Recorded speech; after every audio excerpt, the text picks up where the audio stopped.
Alright, so my idea for today is to implement Rule 110 in our programming language, and yeah, this would prove that our language is Turing complete, right? So, I mean, why not? Let's just try it.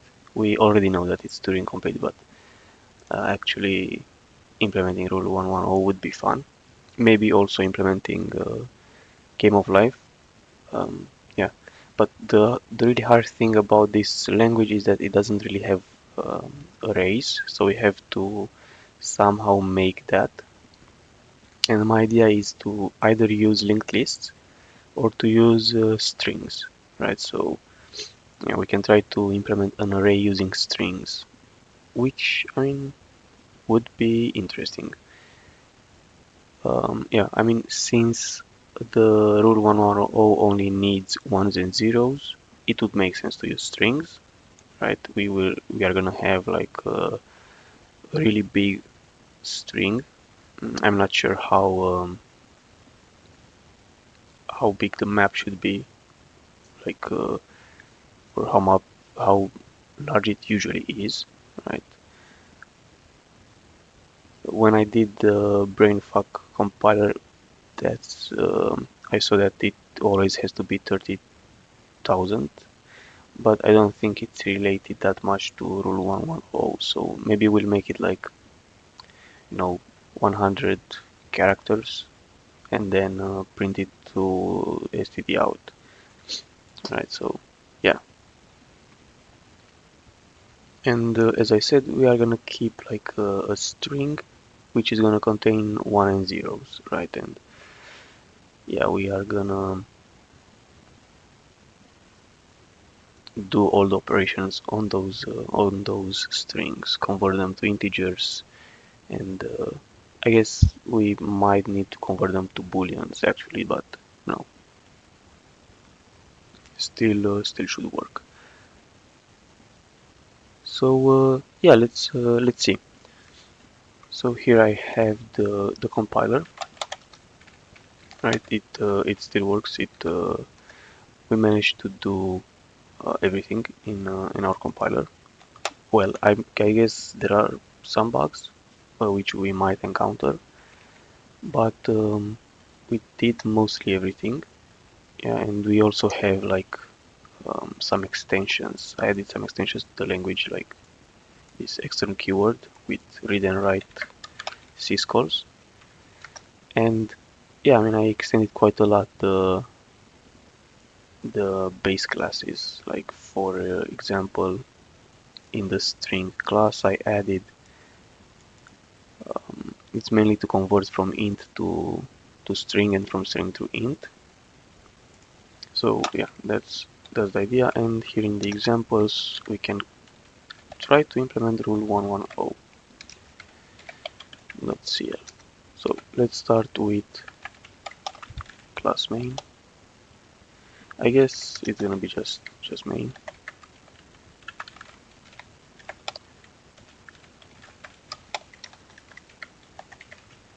We have to create a main function, and let's say that it returns an object to make it easier on us. Like object is the I guess the object class, like in Java you have like that. Then we have to create a new IO object, and here we don't have a constructor, so we don't really need to put parentheses. It just creates it instantiates an object. And another thing I would really like if the language had was some sort of memory management, like better memory management. Because right now, if you remember from earlier videos with WebAssembly, I was doing like a shortcut when allocating memory and just increasing the heap position, right? And always allocating and never freeing, or like free didn't do anything actually. So this is how the cool compiler also works. We only have the heap position, and when we create a new object, we increase it, right? And we never check if the objects are not used or you know they should be freed or something, so we never deallocate the memory. So that's a bit bad. Like if we were to make a game which runs at 60 FPS and it allocates 1K each frame. Let's think about it. So let's say it uses 1K each frame. So that's let's say 1K times 60 FPS times, I don't know, you run it for an hour, right? It's this much divided.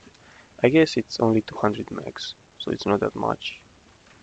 But 1K feels a little too small, so maybe it's gonna be 64K because we allocate one page initially. So like this would be the worst case probably, and it's 13 gigs.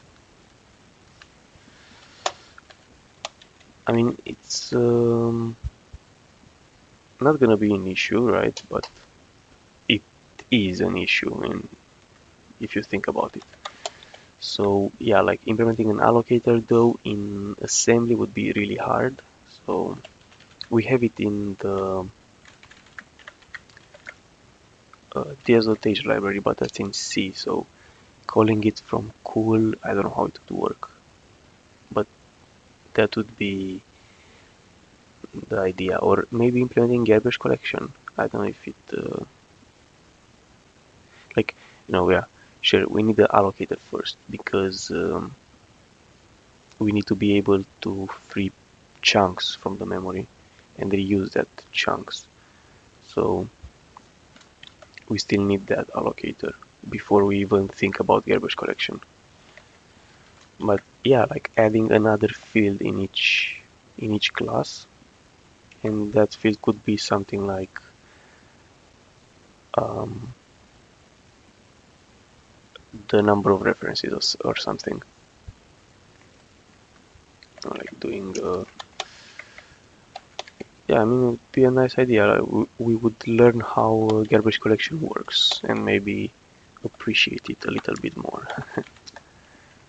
Okay, so build, and I also changed a bit the build system. So now you don't even need to specify the out file. It will just generate the main file.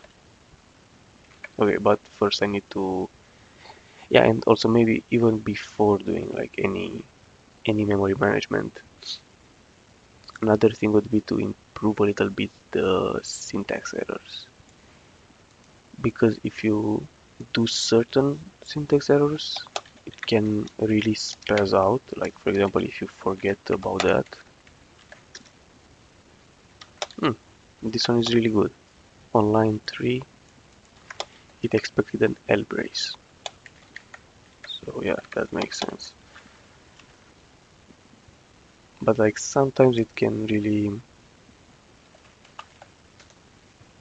spaz out. Right? So yeah, it also runs Phasm now. So yeah, that's the idea, and it generates a main file. But sure, you can specify minus O main, right? And this will build the main file. Yeah, so now since we have the hello world message, we can start actually doing root 110. So for this one, we are gonna need, as I said, some sort of an array. I'm pretty sure about that. And even for Game of Life, we can use a one-dimensional array. We don't need a 2D array. But let's do a 1D array. And I guess these are the rules, right? So if we have 111, we generate a 0, and yeah, these are the patterns. But it's like, I guess, the middle cell converts to this. And maybe we can assume that the array is going to be padded with 0 on each side, just to make it easy. Although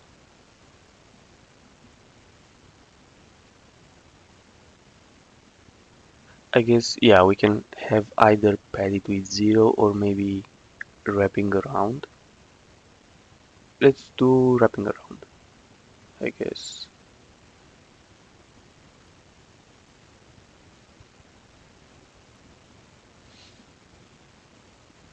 Yeah, I mean, sure, doesn't matter. So I guess we're gonna need two strings. One will be current, is gonna be a string, right? And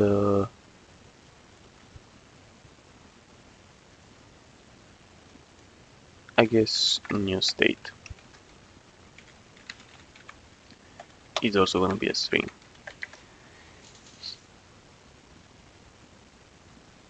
And yeah, maybe,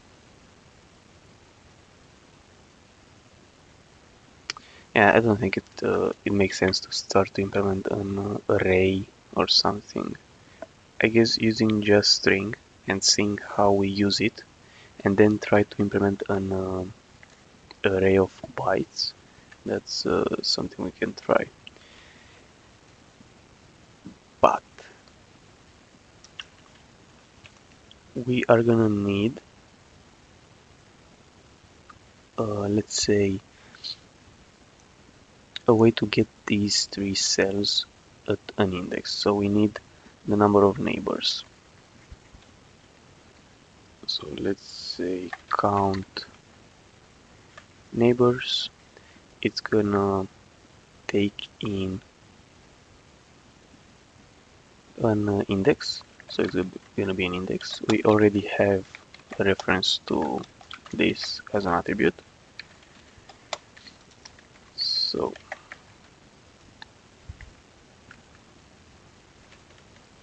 yeah, basically if the index is 0 or n minus 1, we're gonna have special cases, right?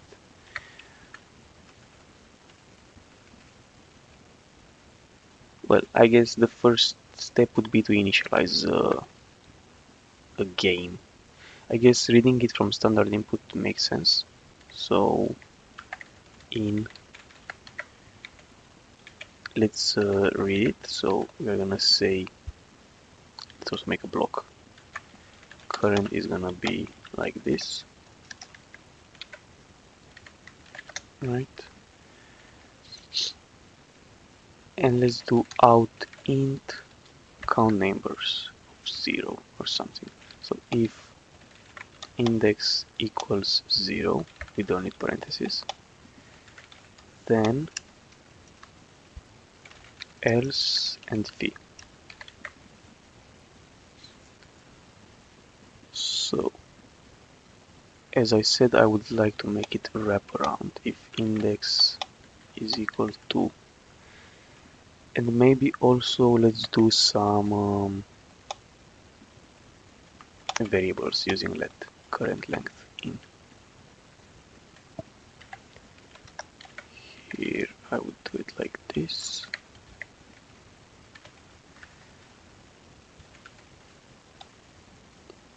Yeah, sure.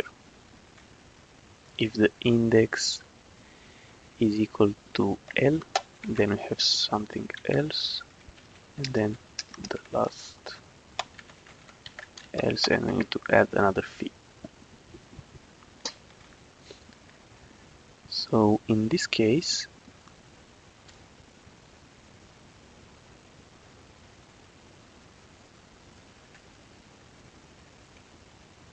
I guess we can have a third function that says alive, and it gets in an index and returns a boolean maybe. Or I guess I would return rather an int just to, but I guess the patterns, it depends. It doesn't really matter how many neighbors we have. We care about if it's gonna return a 1. So it's not like the, it's not like in in Canoe's game of life. We don't really need the number of neighbors. We need um, what happens, like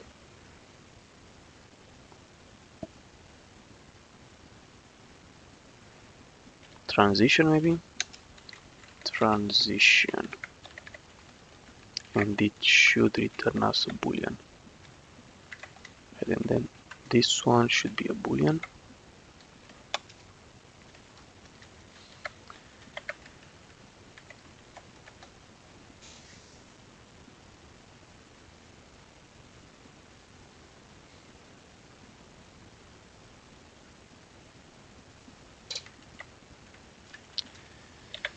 So yeah, I was thinking maybe we can do, yeah, like combine these three. I'm thinking if it's somehow an easier way to do it. But I guess it should be like, bruh. I'm trying to for, do something like alive of no L minus one and alive of 0, but we need to put all the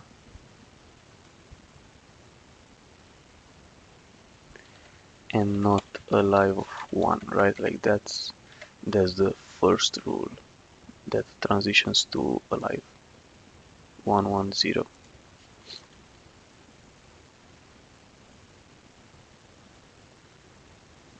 right? The annoying thing is that we need to write this multiple times. So is there a way to figure out the three indices by not having to, so I0 should probably be,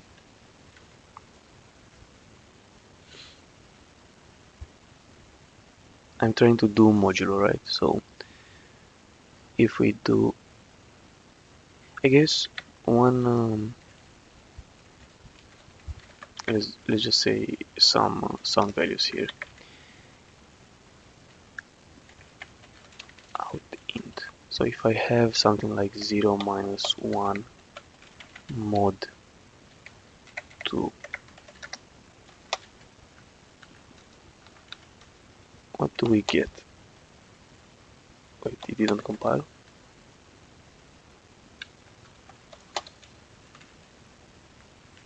We need to use new IO.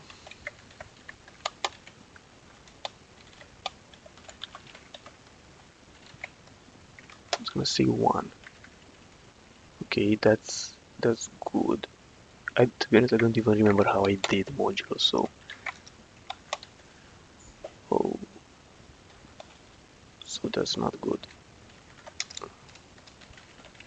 Prelude. So for modulo, I did the number minus the number divided by x times x. So it's gonna be, in this case, minus, wait, it's minus 1.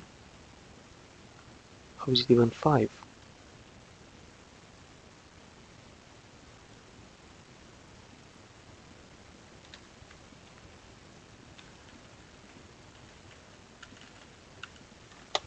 Yeah, that's strange. It should be like, this should be 0, I think. Oh,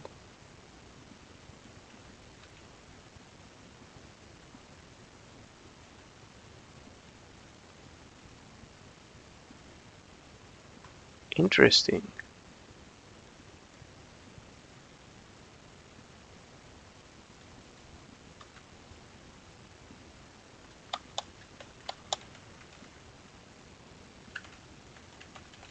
Yeah, 0 minus 1, really? this gives us -1. See, like, this is what I'm talking about. We find some really small bugs. So for division, right? For the division, I used div. Should it be integer division?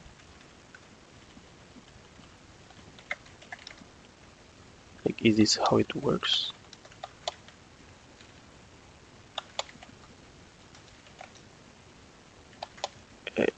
I mean, this works, yeah, but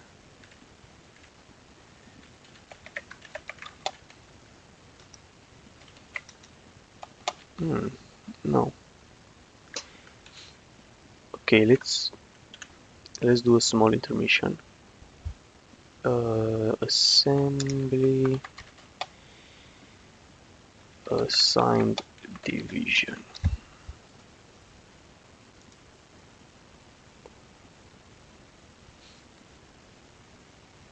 Okay, I don't.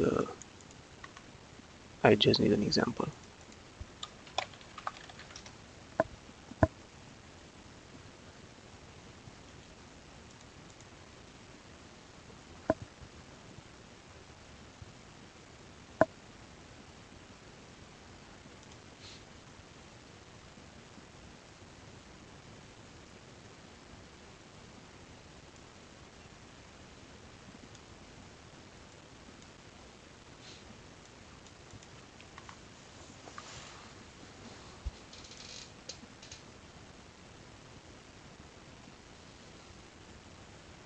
Yeah, like, where is, to be honest,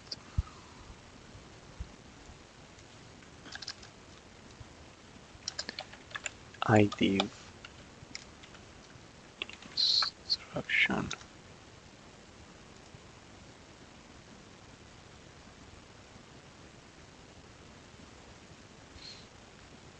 So yeah, for example, if this happens,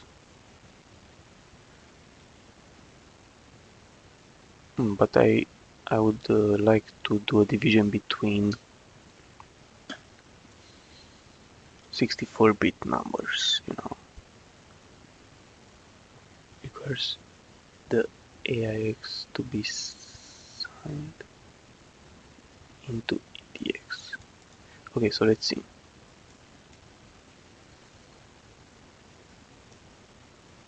Whoa. So we move EAX.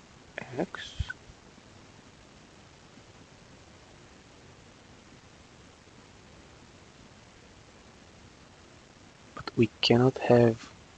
Okay, let's see how I did it. Oh, so I XORed RTX.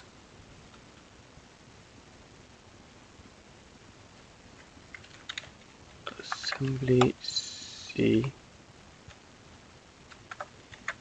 Q.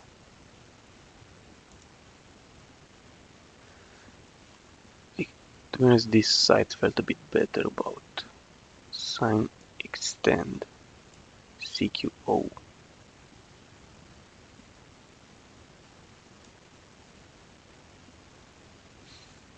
Okay, so maybe we want to use CQO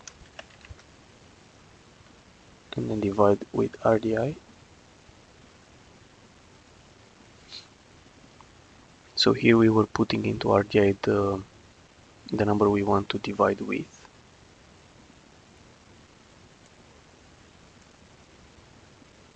Then here we were putting into,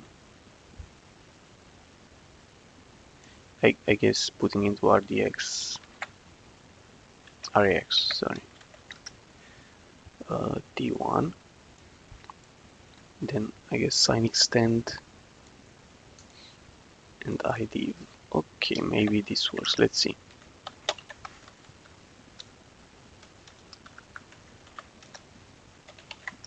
Alright, nice, perfect. So now if we try to do again this thing and we try to modulo, we get -1, right? Which I guess based on this thing it makes sense. It's -1.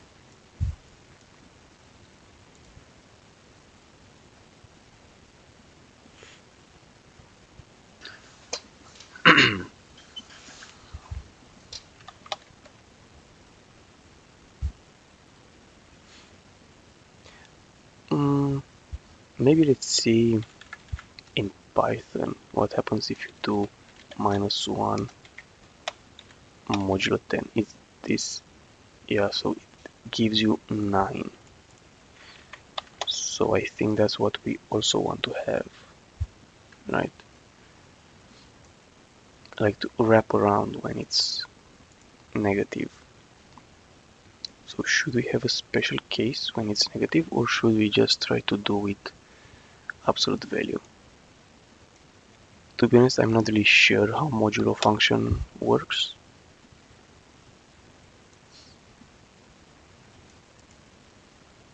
It just feels that you divide. Mm,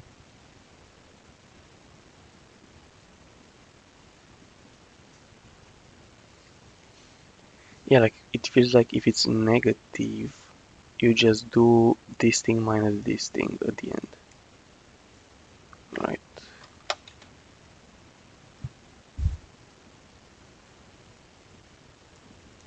So let's just try another thing. For example, 1 minus 20, like minus 21. Still 1. So minus 23. Okay, yeah, so it feels like that's the idea, right? And in Python, minus 7. Yeah, so maybe, like if me is negative,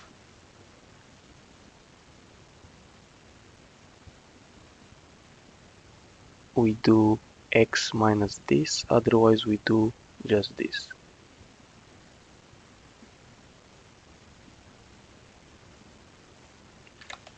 So let v is going to be equal to this thing in if me is more than 0, then x minus v, else v.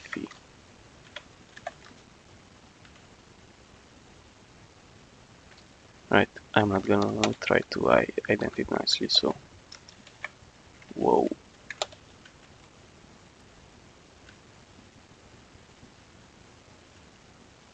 Oh, so yeah, this is what I'm talking about. See how many errors it got. Expected a column, but I mean the first one is important. Like online here at this character, it expected the semicolon, a column, so it makes sense.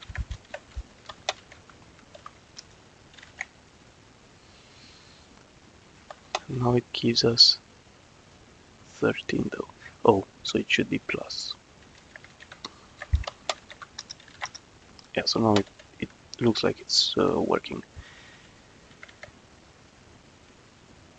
So if we go back to this code, we can say that I0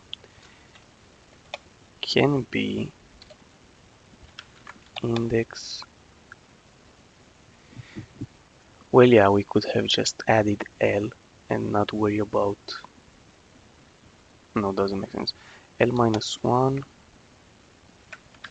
mod L, right? I1 is going to be index and I2 is going to be index plus 1. So now we no longer need this extra case. Here we can say I0, I1, and I2. Right, so this is basically 110, right? First one. The next one is 101. So this should be or alive I0. I guess a 1, 0, 1, yeah, 0, 1, 1, and 0, 0, 1. Funny how it's not correct on the last one. So, well, actually there is, yeah. So 110 should be transition to true. 101, 011, this one also. So let's just copy paste this one. So I think, yeah, like these should be fine.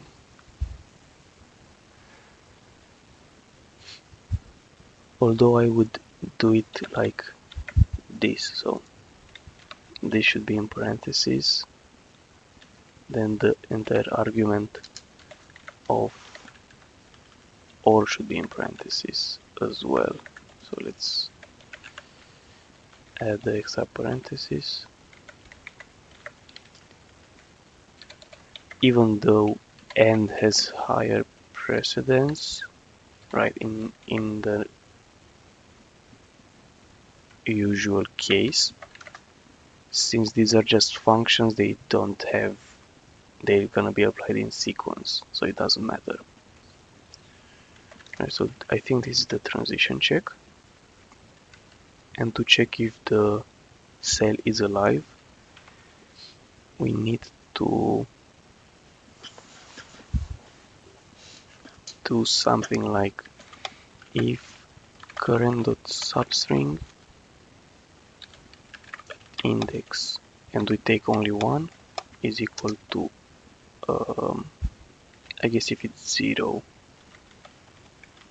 it's gonna be false. So even better than doing an if statement is to just do this thing. So if we find the 1, then the cell is alive. Nice.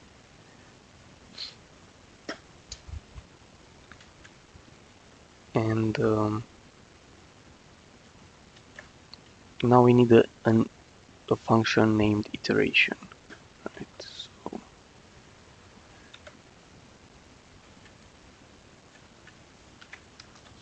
iteration, and it's gonna return a new string, right? It's gonna return a new string. Again, we need the length, so like this.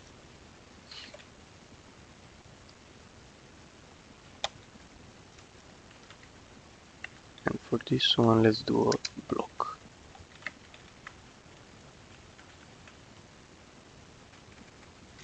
I guess we are gonna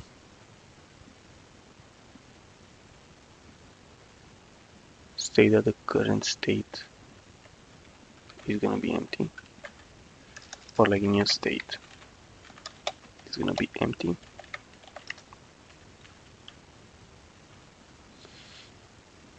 Right?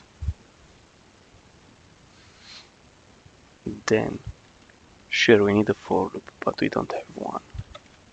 So let's initialize an index with 0. Okay, so here we also need commas. I guess we should have just tried to see if the transition is good. So let's do maybe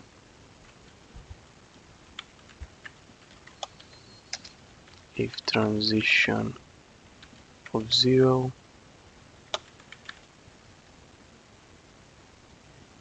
then new new IO, maybe something like this.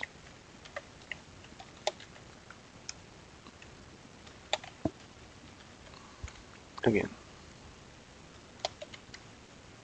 so on line 6 I made okay, it's only one equal. Ooh, another one on line 10. I forgot about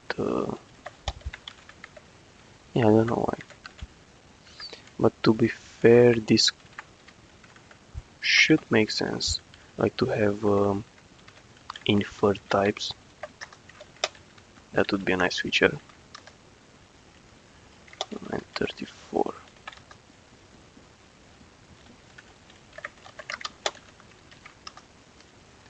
So if we do something like 1 1 0, let's put multiple zeros, it's gonna be which rule, right? For the first one, it's gonna be 0 1 1, so it should say true. But if we make it 1 1, some more zeros and then a 1, it should say 0.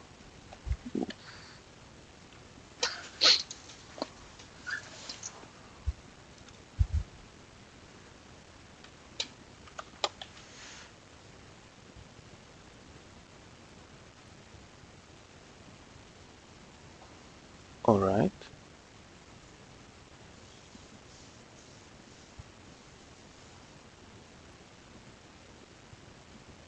I guess one thing we can try to do is new IO out int, but let's try to do that here.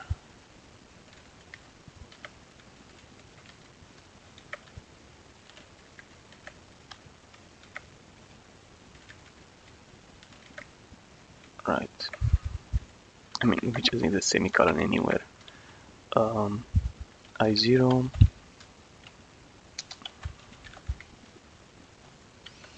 yeah, let's just print all of them.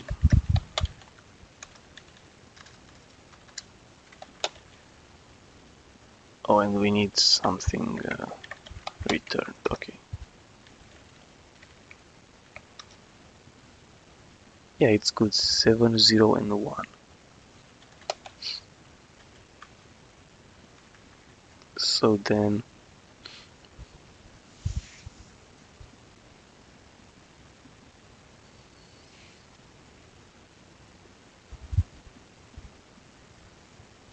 if we try to see alive at each place,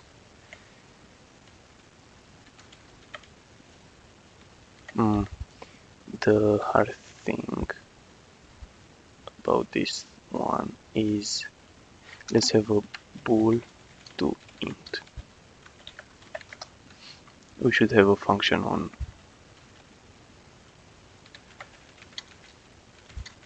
booleans maybe that does this thing.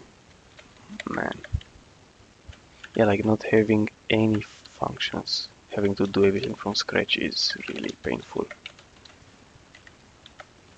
It's like, well, you need the conversion between booleans and ints. I mean,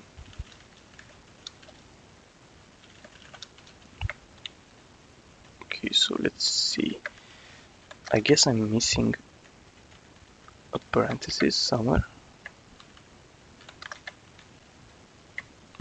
Multiple places. Okay, anyway. Oh, boot to int. Alright. So it's 0 1 1. Oh, yeah. I mean, this, sure, fair enough. And this is 1 1 1. So I'm wondering which one. Let's just move this thing here.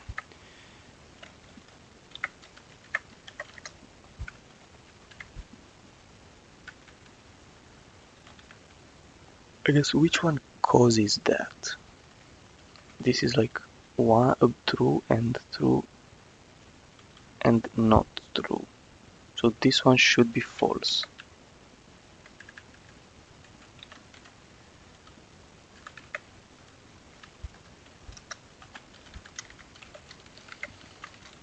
I mean, we have to printf debug, right? Let's just hope that, oh no.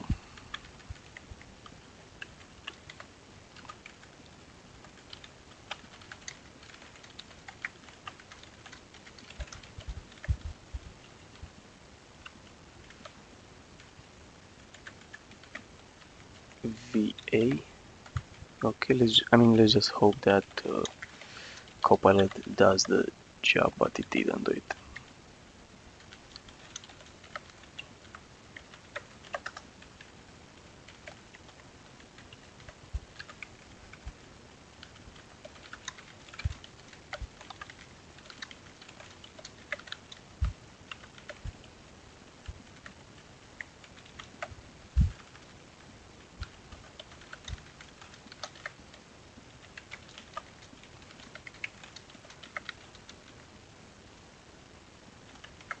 Okay.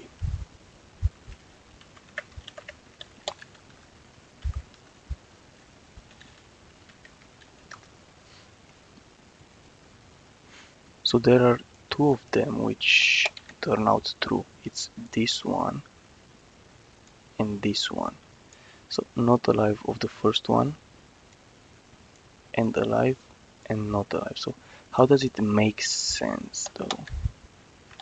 Because it's this one is true, so it's gonna be false.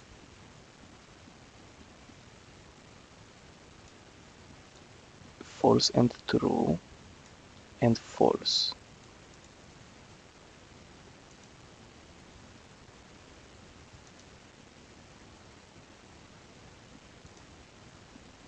Oh, is it like not is gonna be applied?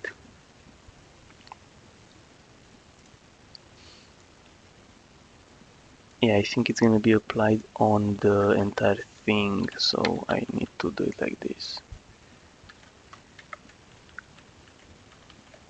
Yeah, I think that's the issue. I think not is gonna be applied on the dispatch itself, not on the first one. I think that's the order of the operations. Okay, yeah, that was it.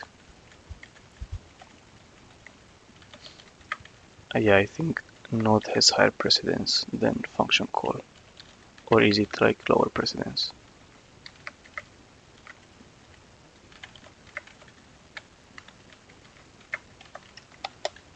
Like, it's like plus compared to multiplication. The multiplication is done first. So yeah, now it works. Alright, so this means that we can go back to this, and now if we have like here, this should be 0. If we try to get 0 1 1, works. If we try to get 1 1 0, still works. 0 1, I think we just did that. 0 0 1, so 0 0 0, like this. Yeah, I guess now things work. So let's go ahead and do an iteration. So the iteration is going to be like a while loop, while I is going to be less than L, right? We're gonna loop, and here we end the loop.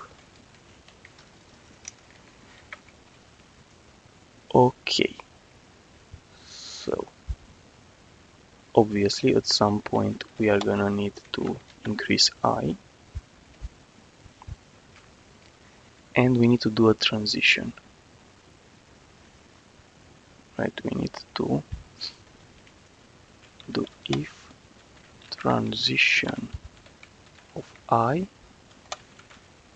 then we need to concatenate the one, otherwise we need to concatenate. Okay, so new state is equal to new state.concat, then a 1 else a 0. Yeah, it's really nice, you can have ifs as expressions. Okay, so the new state becomes like this. I think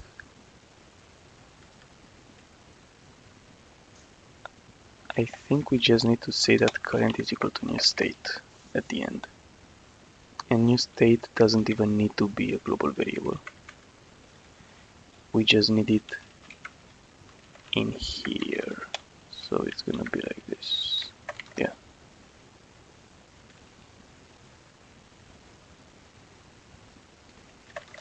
Yeah, so if we now new IO, let's echo the current state. Right? That works. And if we try to do an iteration,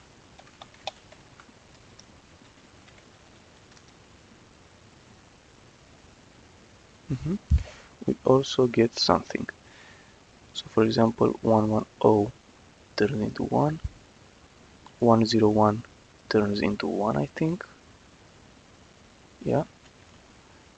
011 also turns into a 1. Yeah.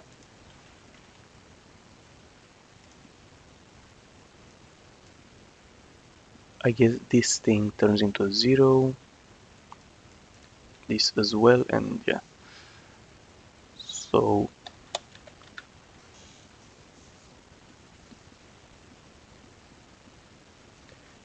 a random would be interesting to implement, but we don't really have random. So yeah.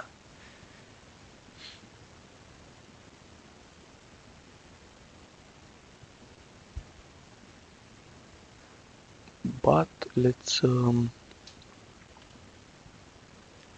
do something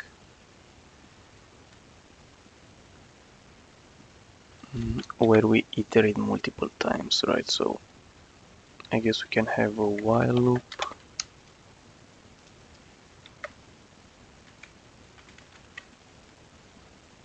Well, maybe even a let the number of count. Let count. And here we need while 0 is less than n loop. We do iteration, then we print the string, and then we decrease n. So now if we try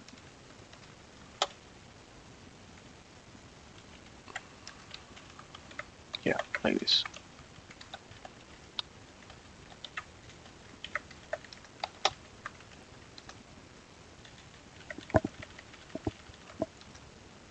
Interesting. I mean, it's not really like game of life where you have patterns, I guess.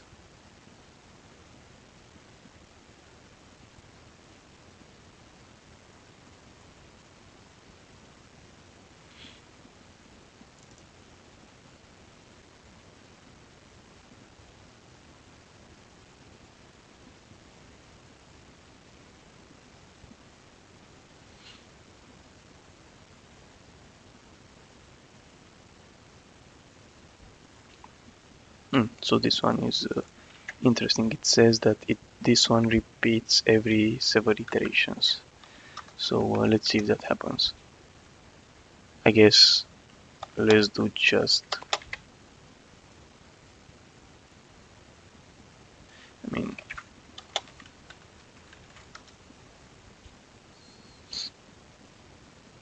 yeah, so we have it once in the beginning, then 1, 2, 3, 4, 5, 6, 7. So yeah, I guess we actually managed to implement rule 110.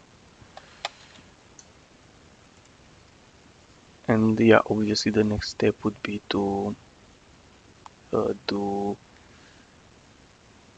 to even try to do the canonical game of life, but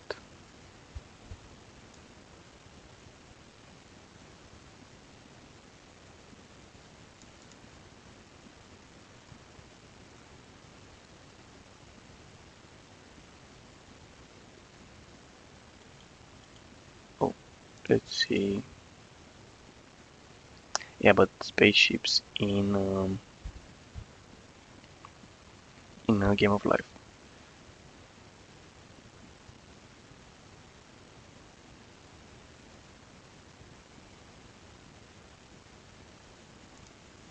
right? Um,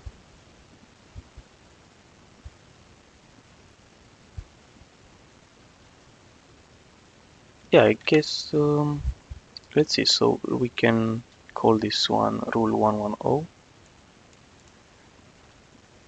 To be fair, we had less bugs in the compiler than I expected, and yeah, it went more smoothly. So after this one, let's do game of life. Sure, we can copy paste most of the stuff. Okay, not main, but game of life. So we are gonna have again, we're gonna use just a string. It's gonna be one D array, and we are gonna print it as a 2D array, basically. I don't think we need bool to int, and probably don't need it here also. So for the game of life, right, we actually would benefit more from the count of the neighbors. So let's implement count ns. Is gonna take in, I guess, a single index, right? It's gonna take a single index, and it's gonna return us the number of neighbors.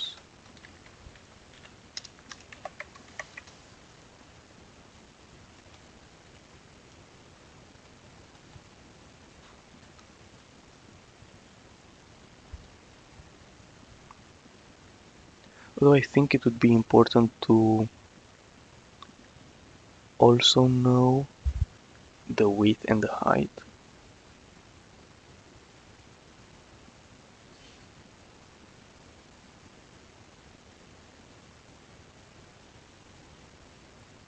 But yeah, I guess so.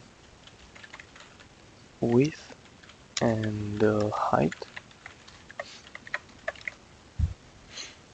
and we'll do also the reading, the parsing of a matrix is gonna be interesting. So to count the neighbors, we should do something similar. But yeah, we need to figure out which indices we need, because we are gonna need if we go to game of life,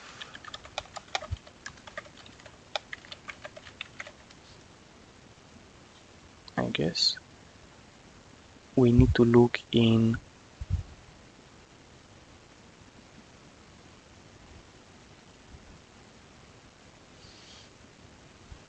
where is the rules. Okay, so I think we look only on the neighbors, right? Like 9 cells or 8 cells around the current cell.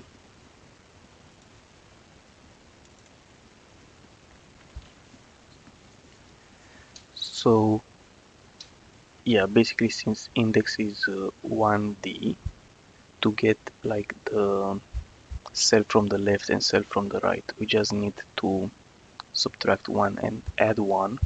That's easy, right? Hmm. Yeah, so bool to int would actually be useful to have. So let's go to prelude.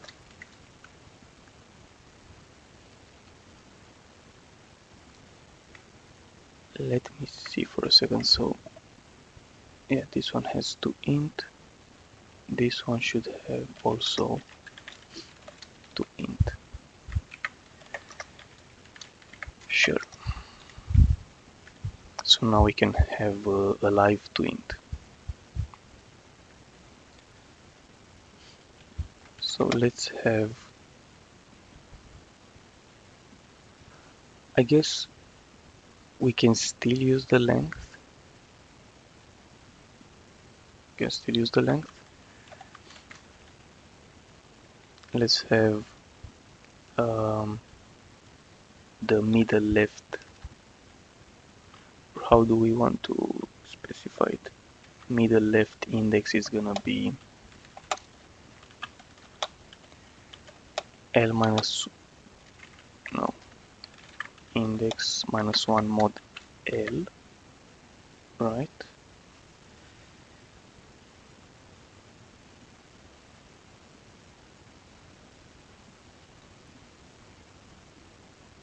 Not really. So if you want to go to the left, I think we need to convert the index into width and height first to make it easier. So let's have,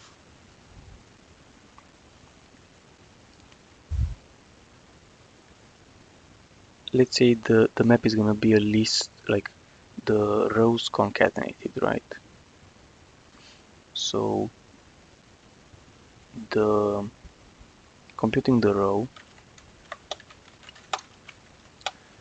should probably be just, I guess, dividing the index by width. I guess index divided by width, and the column should be,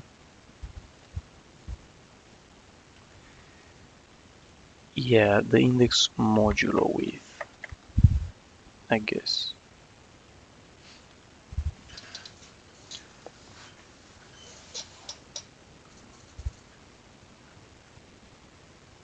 And now it should be easier to get all four indices. Right, so the first one, let's say it's top left integer. So it should be the row minus 1, yeah, modulo height times the width plus column minus 1, yeah.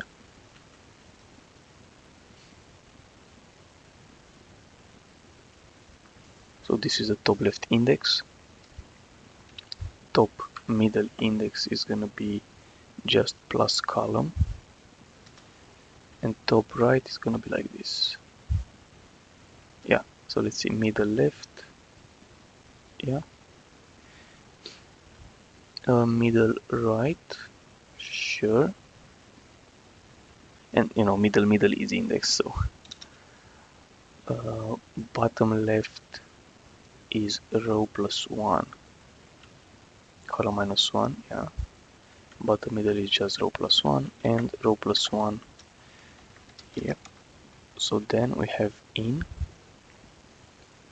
and we just need to do something like alive top left to int. Let's do it like this, alive, yeah. I guess for this task Copilot was really useful.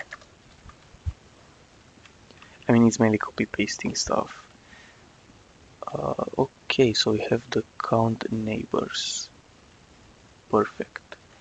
So now to do a transition, or like a transition is no longer needed. Well, I guess it is. So we get the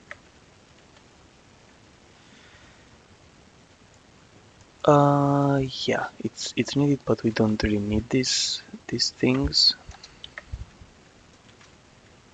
So let's see how we are gonna implement it. So if any live cell with fewer than 2 neighbors dies.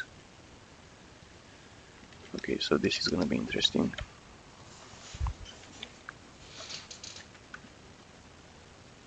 I think we only need a single if.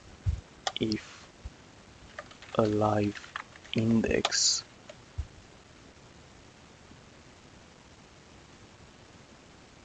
and the number of neighbors is less than 2, it dies. And count ns index fewer, so is less than 2,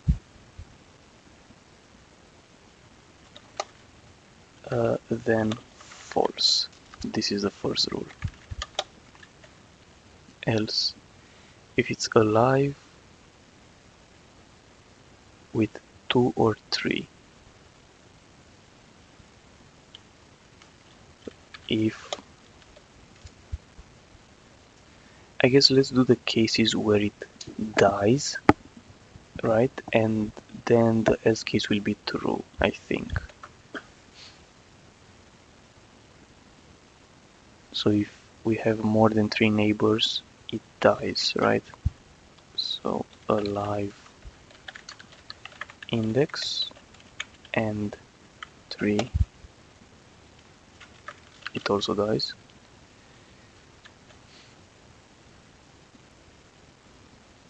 So we did the third one. Any dead cell. I mean, let's also do ends count neighbors, so we don't have to. Let's do it in order. So if ns is equal to 2 or ns is equal to 3, then it actually leaves. It turns, I guess it stays alive. Else if it is alive and greater than this, it dies, overpopulation. So let's say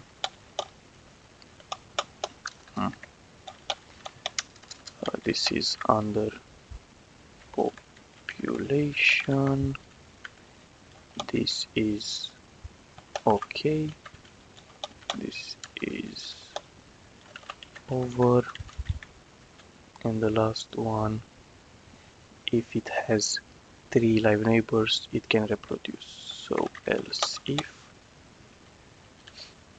let's do it like not a live index, let's not forget about the extra parentheses. Okay, so I think this is the right way to do it in transition. And what's interesting is that iteration stays the same. Right, that's really nice. Iteration can stay the same. So now let's have parse, which is going to return a string. And what I think is, let's say we are going to have let line is going to be a string, and it can be an empty string. Width and height we are going to set, but I would call them W and H so that we don't shadow them. And let's have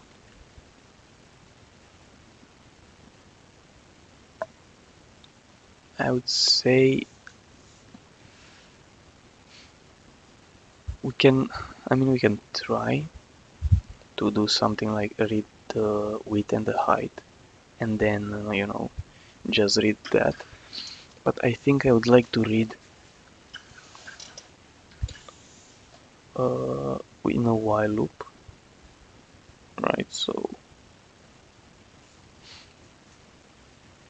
yeah, maybe it makes sense to read something like initially, like read one line, right? And while length, well, line dot length is greater than 0, we are gonna loop. Oh. And I guess the width is gonna be line length, and the height is just gonna increase. So h is gonna increase, and the line is gonna be another new line.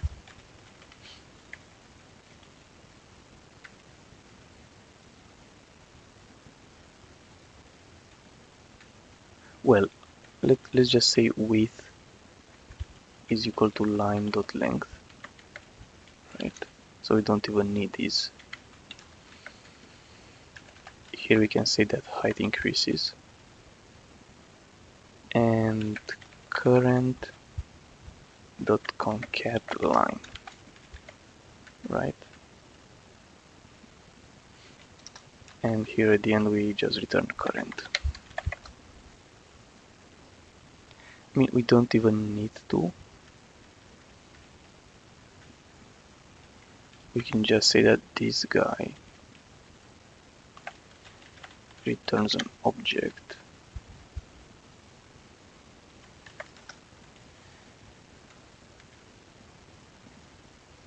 and just do parse, like read the thing. Okay, unparse. I don't know how it's serializing, right? So unparse, we would need an a line number. So that's the only thing we need, the line number.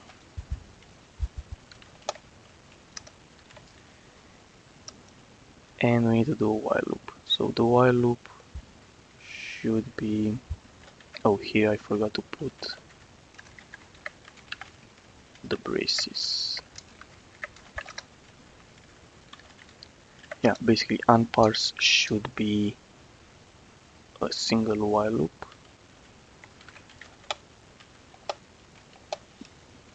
while L is smaller than height.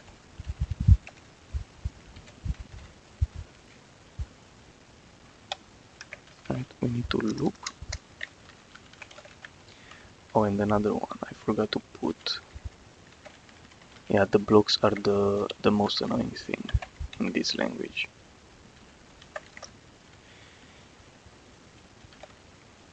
So we need to do new, let's see if it works.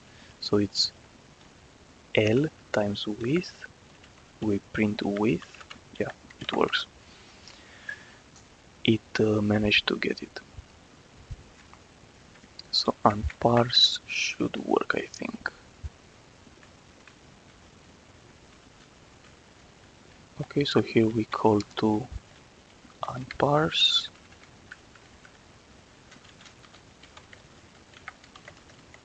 I guess the words naming this should have been like read and print or whatever. Let's do it like read. Read and print. Okay. Let's see if we have any compilation errors. So okay, obviously on line 30.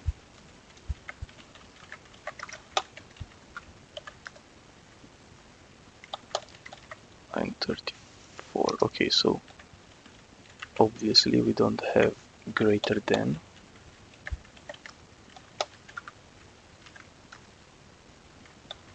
37. It expected a what? Expected fee. Oh, I forgot about the fees.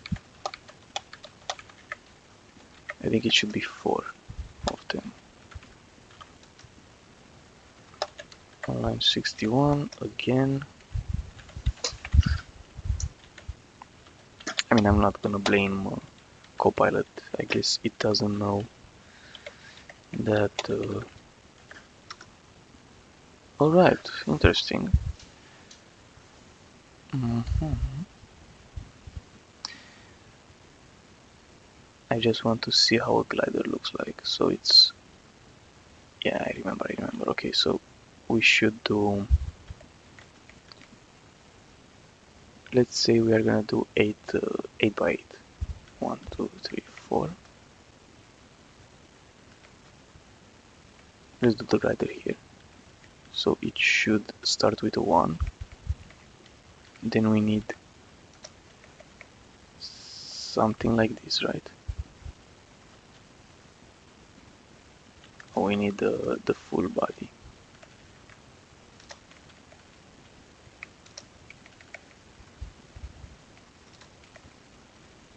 Okay, and let's,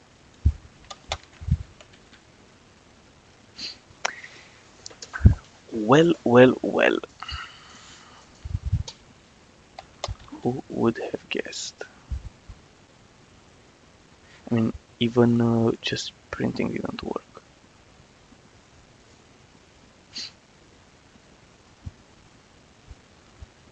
Like printing for the first time.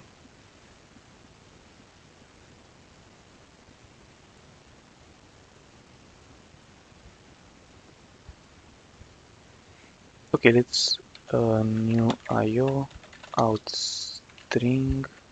Let's just show current. Maybe we did something wrong in reading.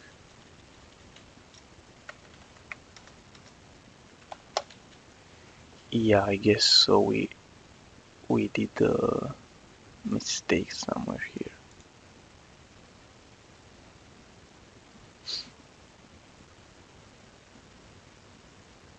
First of all, yeah, we kind of skipped the first line.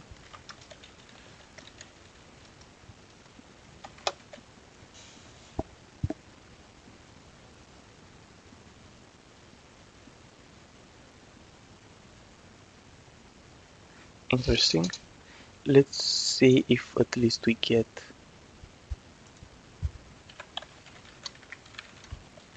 width out string and out int height. Let's see if at least we get those two. 4 by 2. I mean, that seems to work.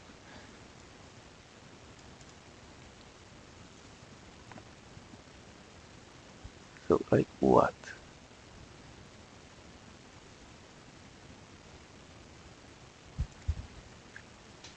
Let's new IO outstring the line after we read it.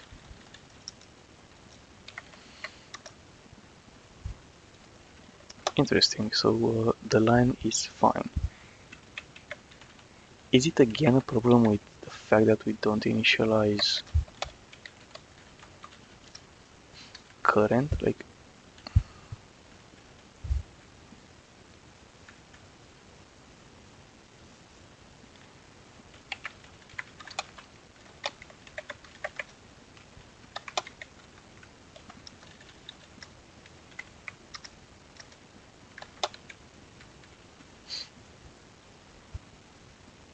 okay, this is what? How about actually also saying current?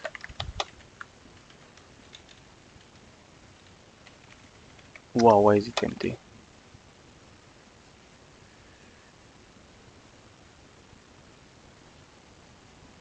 I guess this is actually like a bug in the compiler, but like not to waste time, let's just add a to do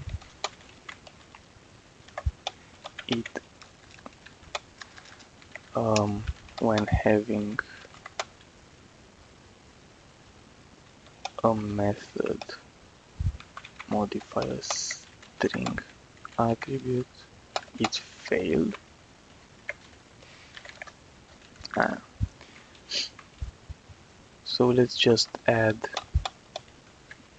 um, a buffer string like this, and let's just say that the buffer is concatenated with the line, and let's return it.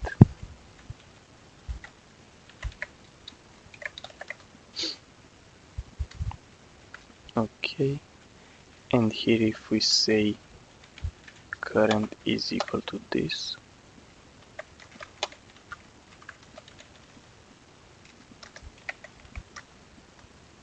still doesn't work. Okay, what? But at least does the buffer work?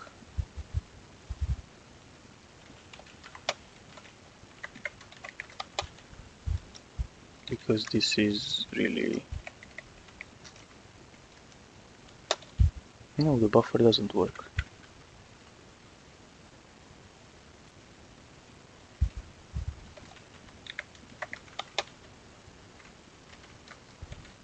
Man. Okay, I don't get it.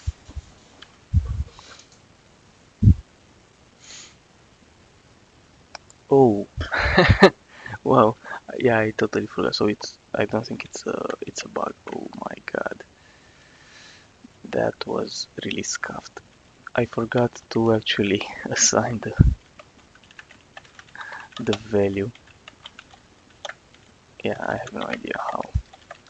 Okay, probably someone was like yelling that. Alright, so really small bug. Oh no. Okay, so now if we do like something like this, perfect. So let's go back to actually our glider example. So I did like some zeros, then a one somewhere randomly, and a one here, and some zeros, some more zeros.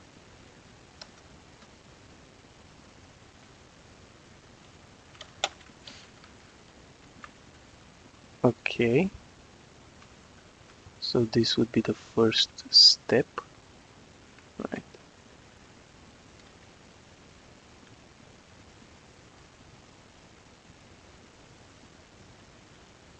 For some reason it looks good.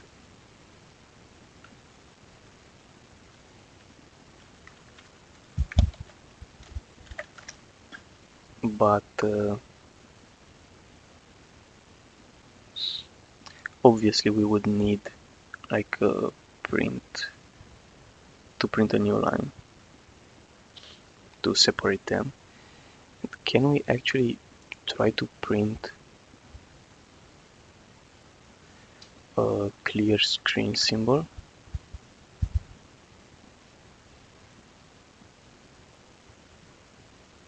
Okay, so the second step is like, looks like a Y, right? But with an extra thing on the right, so let's see.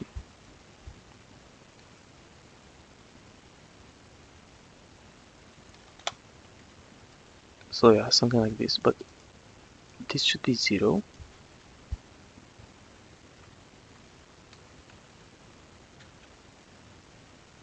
Yeah. Yeah, I mean, let's do new lines between them. So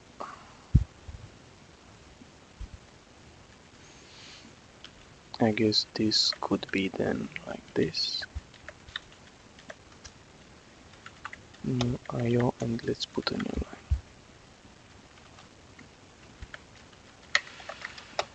Just to make it more visible. Okay, I mean I have to put this thing again.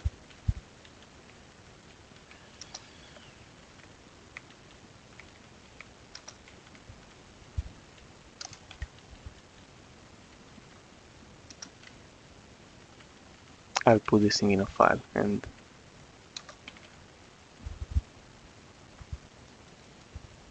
okay, let's see now since we have spaces. Okay, actually yeah, it's good. It's the Y shape. Then it's like the other shape. Yeah, like that. Then back to the original one. Yeah, it keeps going. It keeps going. So, can we actually put the thing in a file and cat it in spaceship?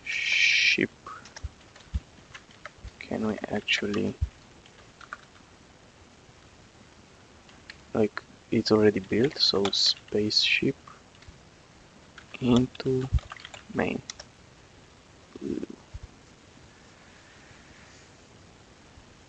Um, I guess not.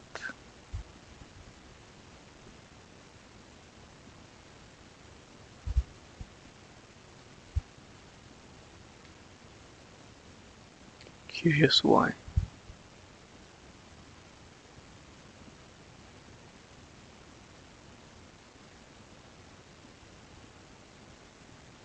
It's like it read an entire line at once, but it's interesting that the first print actually worked. Am I right? Yeah.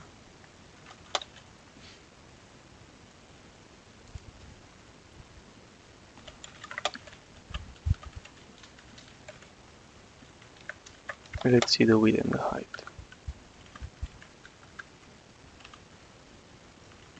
Let's just build it, and if we do, it's like 90 and 1. Interesting. I guess no.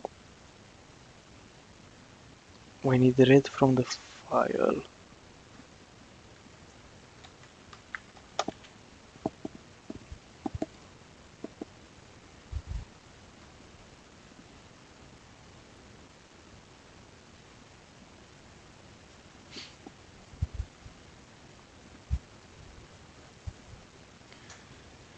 yeah, like it read an entire thing from the file, but we didn't really.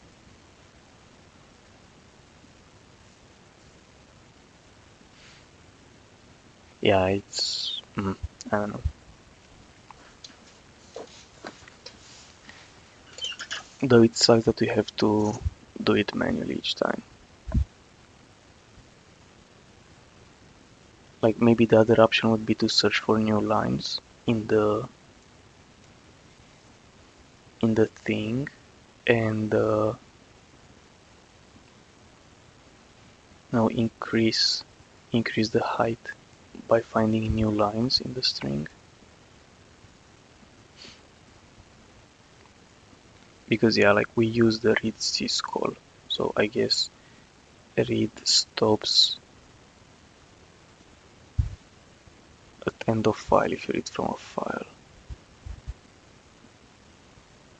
Or how does it work? If we try to, let's say, echo 0, 0, 1, 1, something like this, it gets like that. But if we do new line, does it work with new line?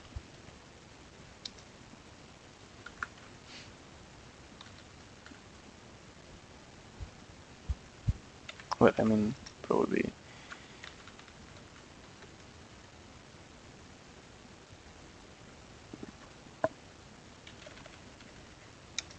I guess it also, but it's interesting that it stops from reading.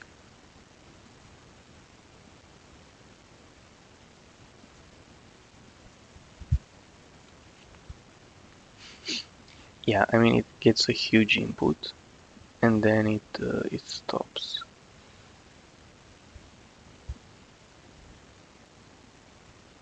Sure, whatever. We are gonna print from standard input, but yeah, it would be interesting to be able to save it in a file and make it easier.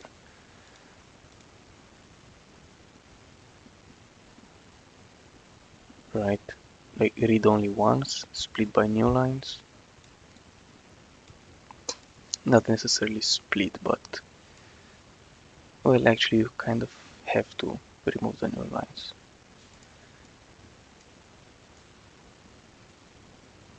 So yeah, I mean whatever. Um, so print clear screen bash.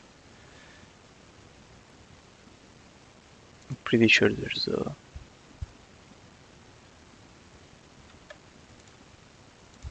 Oh my god, it's.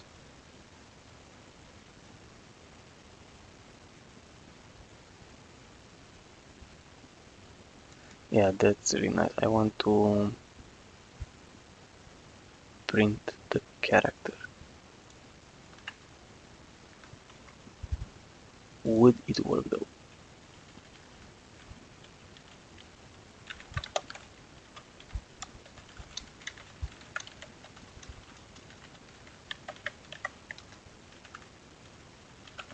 Because when we parse the strings, if it's like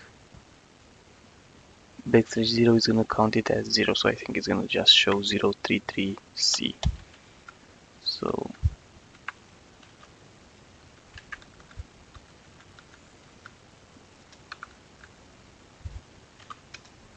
yeah. Okay, anyway, so it means we cannot really have an easy way of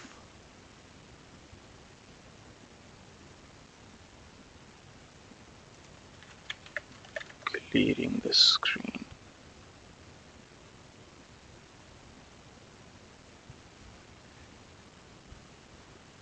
Yeah, like maybe have a separate function, like an external function or something, but I think it's good for now. Uh,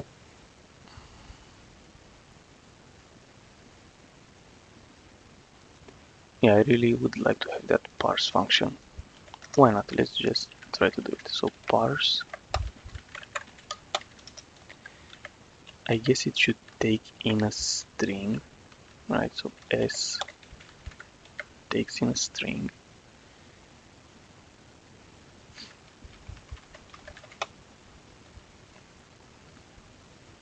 And as I said, I would just iterate on the string. So like this. So here we need a block. And I would just say while I is smaller than L, we loop, right? We take the substring.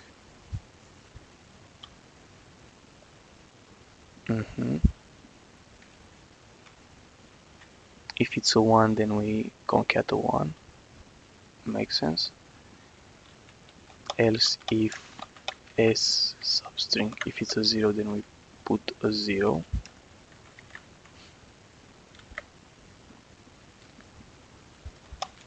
Right?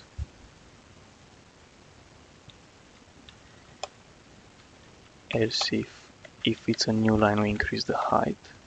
And otherwise we just abort.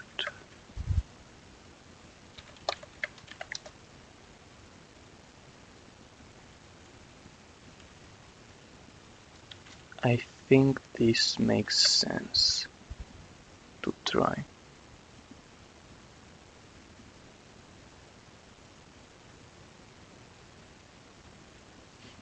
And then width should be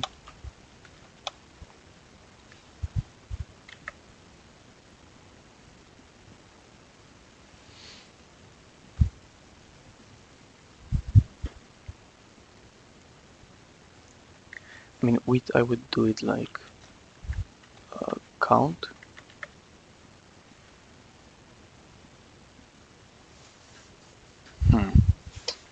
What's the easiest way to do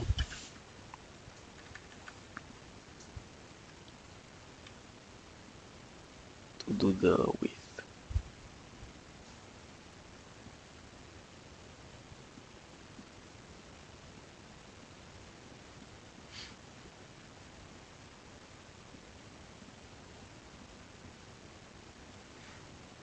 I guess just increase the count in here, also in here, the count,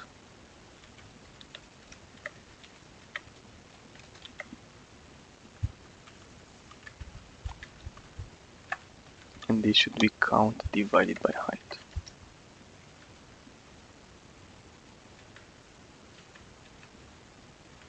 So instead of read, we can do parse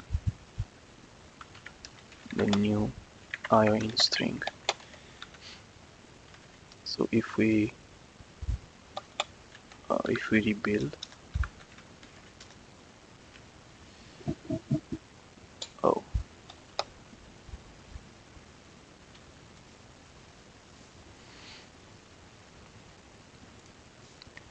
let's see. Oh, I guess this should happen at the end. Probably divide by 0.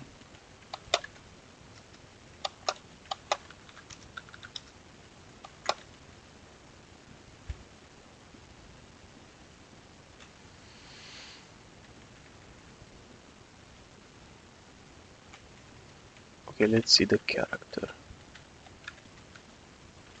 New IO out string, and let's see the character.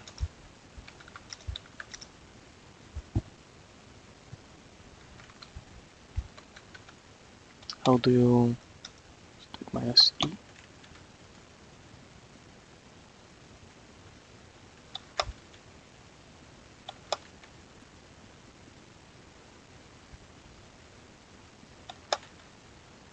Well, I guess let's cat spaceship.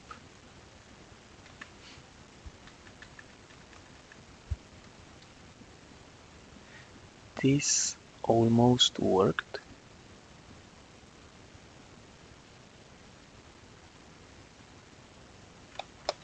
Yeah.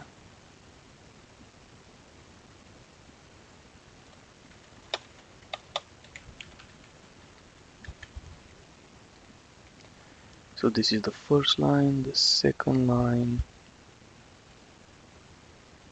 third line, and the last line.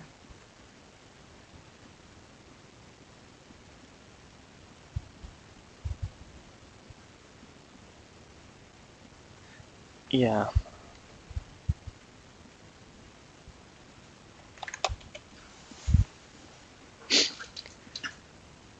Like it actually did work though. But I feel like these two are wrong.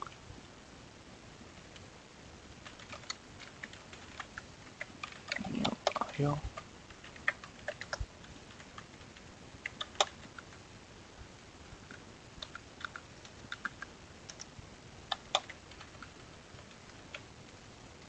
Width 14.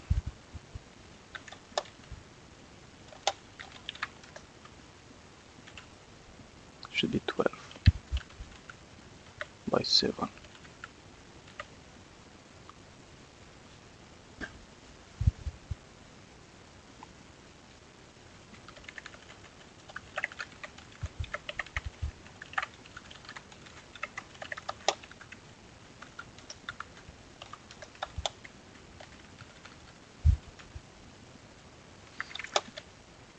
Hmm.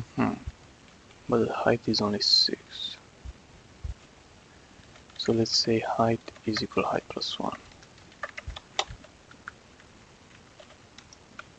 Account for like the last new line or something. So yeah, now it actually works to read from a file. That's good.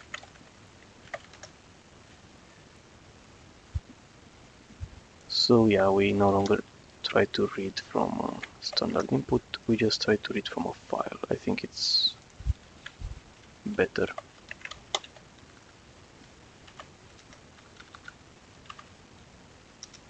Alright, so yeah, now we can paste in like some game of life code and it actually runs it, so really cool.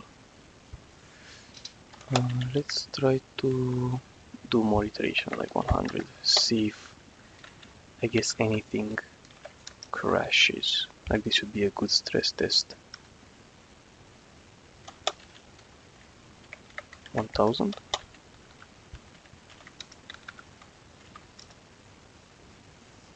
Wow, it actually just ran.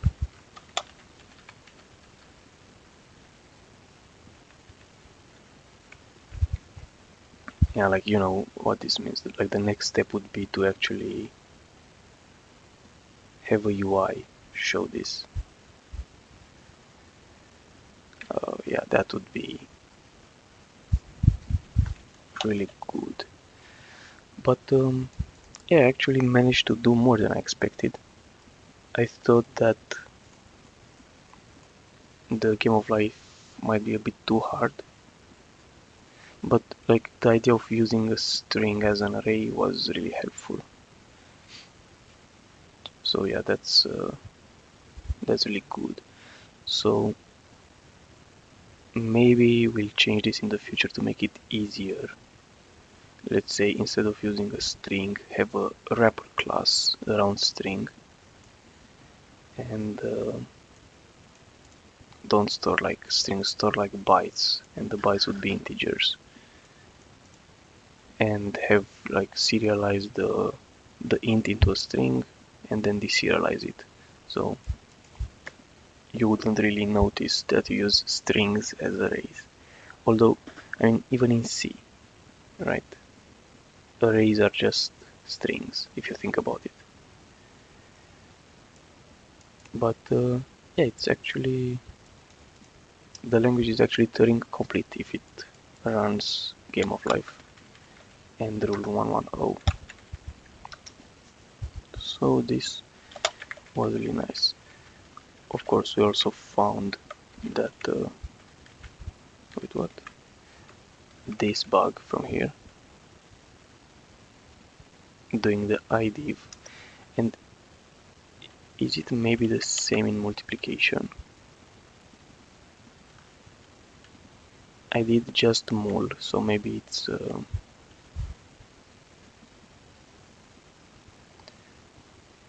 knows.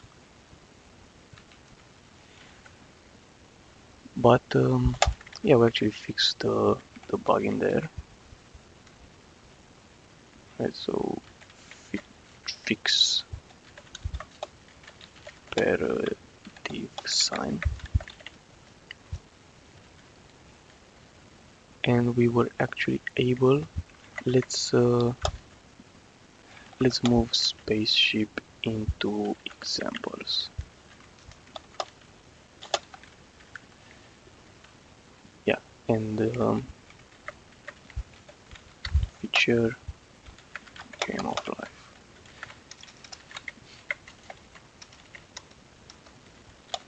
Yeah, so I think this was really nice. So yeah, I probably just try to make that wrapper class for the array, and we'll think about how to do the UI. Maybe we can use like a library like raylib or something, and use it from assembly, and then be able to somehow, just compile it to a link to a shared object or something like that, and then call it from assembly and integrate it somehow with this. Like that would be really good, I think, in my opinion. So yeah, hopefully you found this interesting, and we'll see in the next one. Bye.